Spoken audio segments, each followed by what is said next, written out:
നിങ്ങൾ ഈ ചാനൽ ഇതുവരെ സബ്സ്ക്രൈബ് ചെയ്തില്ലേ, വേഗം സബ്സ്ക്രൈബ് ചെയ്യണേ. മലർവാടി ആർട്സ് ക്ലബ്ബിലൂടെ മലയാളത്തിലേക്ക് എത്തി പ്രേക്ഷകരുടെ ഇഷ്ടം കവർന്ന നായകനടന്മാരിൽ ഒരാളാണ് നിവിൻ പോളി. സിനിമയിൽ 14 വർഷങ്ങൾ പിന്നിടുമ്പോൾ നിവിന്റെ യാത്ര വർഷങ്ങൾക്ക് ശേഷം എന്ന ചിത്രത്തിൽ എത്തി നിൽക്കുന്നു. യുവതാരങ്ങൾക്കിടയിൽ വലിയ തുക പ്രതിഫലം വാങ്ങുന്ന നടന്മാരിൽ ഒരാൾ കൂടിയാണ് നിവിൻ. നിവിന്റെ ആസ്തി എത്രയെന്ന് അറിയാമോ? ഇതുമായി ബന്ധപ്പെട്ടൊരു റിപ്പോർട്ട് പുറത്തുവിട്ടിരിക്കുകയാണ് ടൈംസ് ഓഫ് ഇന്ത്യ. ചലച്ചിത്ര നിർമ്മാണം, പ്രതിഫലം, ബ്രാൻഡ് പ്രൊമോഷൻ, മറ്റു വരുമാന സ്രോതസ്സുകൾ എന്നിവയിൽ നിന്നുള്ള വരുമാനങ്ങൾ കൂടി കണക്കിലെടുത്താണ് ഈ റിപ്പോർട്ട്. ഏകദേശം 150 കോടിക്കും 200 കോടിക്കും മധ്യയാണ് നിവിന്റെ ആസ്തി എന്നാണ് റിപ്പോർട്ട്. ഇതുകൂടാതെ നിരവധി ആഡംബര വാഹനങ്ങളും താരത്തിന്റെ സ്വകാര്യ ശേഖരത്തിലുണ്ട്. ലക്ഷറി കാരവാന് സമാനമായ യാത്രാനുഭവം സമ്മാനിക്കുന്ന ടൊയോട്ട വെൽഫെയറാണ് നിവിന്റെ കാർ കളക്ഷനിലെ ആഡംബര വാഹനങ്ങളിലൊന്ന്. മോഹൻലാൽ, സുരേഷ് ഗോപി, ഫഹദ് ഫാസില്, വിജയ് ബാബു തുടങ്ങി മലയാള സിനിമയിലെ നിരവധി പേർ Toyota welfare ഉടമകളാണ്.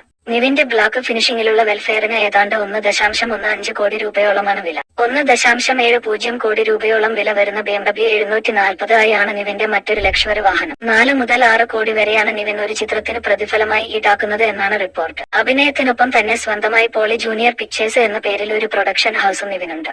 Action hero Biju നിർമ്മിച്ചുകൊണ്ടാണ് നിവിൻ പ്രൊഡക്ഷൻ രംഗത്തേക്ക് കടന്നത്. രണ്ടുകളുടെ നാട്ടിൽ ഒരിടവേള, Kanakam Kamini Kalaham, Mahaveerya, Ramachandra boss and co എന്നിവയെല്ലാം പോളി ജൂനിയർ പിക്ചേഴ്സ് നിർമ്മിച്ച ചിത്രങ്ങളാണ്.